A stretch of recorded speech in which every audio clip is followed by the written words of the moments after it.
Pegue papel e caneta, porque agora é hora do nosso quadro Contabilizando.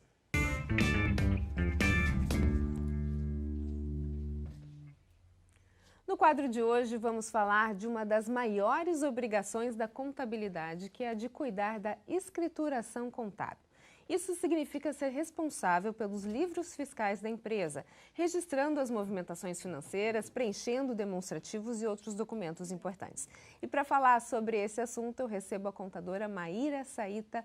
Boa noite, Maíra, seja muito bem-vinda, como vai? Obrigada, Roberta, eu vou bem, e você? Tudo jóia, graças a Deus. Maíra, vamos trocar em miúdos aqui esse assunto que às vezes é meio denso. Toda empresa precisa fazer a escrituração contábil ou depende muito do tamanho dela? Vamos descomplicar um pouquinho, Descomplica essa contabilidade.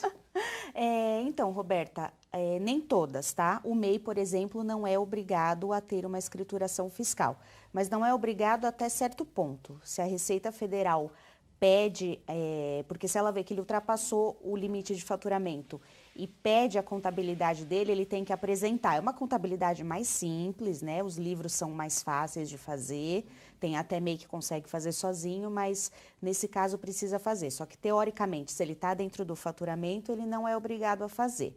A partir da tributação do Simples Nacional, já começa a ter obrigatoriedade de fazer os livros contábeis.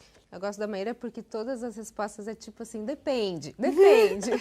Agora, Maíra, por onde começar? Como é que os responsáveis da empresa devem fazer para colocar esses documentos em dia, então? Isso, a primeira coisa é ele ter uma organização. Eu sempre peço para os meus clientes, explico a importância de abrir uma conta pessoa jurídica, para não misturar a pessoa física com a pessoa jurídica. A empresa dele tem que ter uma conta bancária e é através dessa conta bancária que ele vai fazer as movimentações da empresa.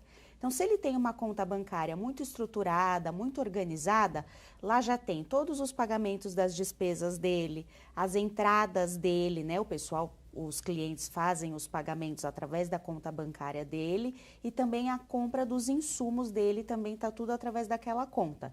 Então, se essa conta bancária está organizada, ele tem tudo que ele precisa nela.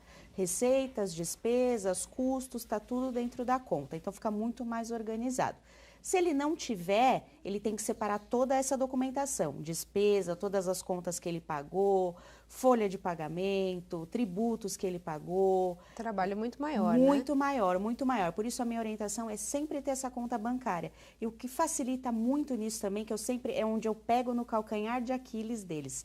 Se eles têm uma conta bancária aberta, toda certinha, com a contabilidade feita, quando vai fazer a distribuição de lucros, que pode ser mensal, paguei todas as minhas contas, está tudo organizado, sobrou R$ 5.000. Só um exemplo prático, tá?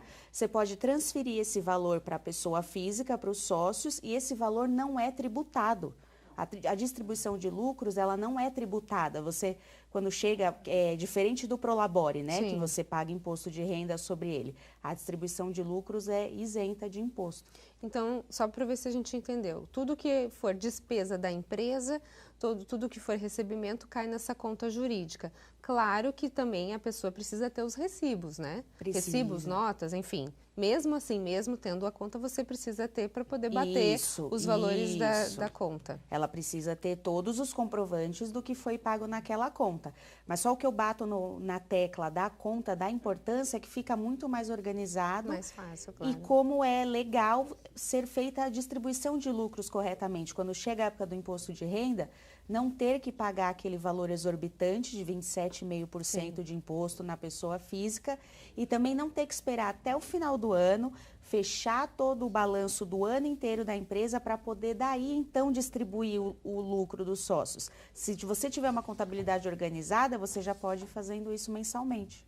Agora, Maíra, só para a gente entender aqui, tudo deve estar registrado? Tudo que for da empresa, por exemplo, tomei um cafezinho com o cliente. Esse cafezinho ele tem que sair da conta jurídica. Sim. Tudo que se refere à empresa, conta jurídica. Gasolina, despesa com café, tudo que foi um custo da empresa tem que ser feito através da conta da pessoa jurídica. Sem querer assustar as pessoas, qual a consequência se isso não for feito de uma forma certa, decente? Então, a consequência, primeiro que os livros contábeis são obrigados a serem entregues, se eles não forem entregues, tem penalidade de multa. A multa varia de 250, 500 reais, chega até 5 mil, então varia de acordo com a declaração, né? Que não foi entregue por meio da escrituração. São várias declarações, né? E a outra penalidade, a que eu falo, é a que você causa para você mesmo, que é não conseguir distribuir os lucros. Ok. Maíra, muito obrigada pelas suas informações. Sucesso para você. Eu que agradeço, Roberta. Obrigada. Contabilizando. Oferecimento. Saíta. Mais que uma contabilidade.